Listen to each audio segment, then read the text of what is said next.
आज आपण भारताच्या इतिहासातील एक महान व्यक्तिमत्व डॉक्टर बाबासाहेब आंबेडकर यांना स्मरण करण्यासाठी येथे उपस्थित आहोत।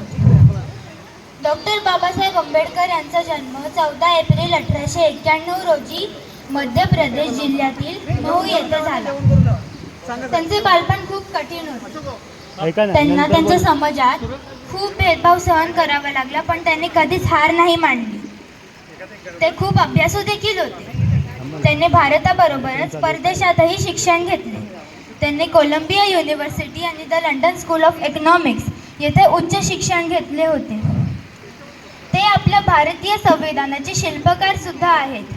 त्यांनी भारतीय संविधान तयार करताना समानता, बंधुता आणि स्वातंत्र्य या मूल्यांना केंद्रस्थानी ठेवले। त्यांच्या या कार्यामुळे आज प्रत्येक भारतीयाला समान हक्क आणि सन्मानाने जगायचा अधिकार भेटला आहे। भेदभाव आणि सामाजिक विषमता या विरुद्ध आयुष्यभर संघर्ष केला। त्यांनी महिलांचे हक्क, कामगारांचे हक्क आणि शिक्षणाचा प्रसार यासाठीही मोलाचे योगदान दिले। त्यांनी सर्वांना शिक्षणाचे महत्त्व पटवून दिले। त्यांचा प्रसिद्ध संदेश आहे, शिका, संघटित व्हा आणि संघर्ष करा। ते एक महान समाज सुधारक, अर्थशास्त्रज्ञ आणि नेते होते। त्यांच्या विचारांमुळे आज प्रत्येक भारतीयाला समानता, स्वातंत्र्य आणि बंधुता अनुभवायला भेटत आहे।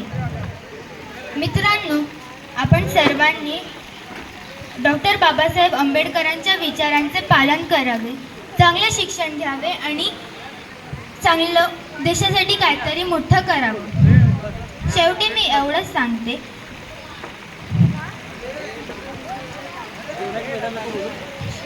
आपण शिक्षण घेतले तरच आपले आणि आपल्या देशाचे भविष्य उज्ज्वल होईल।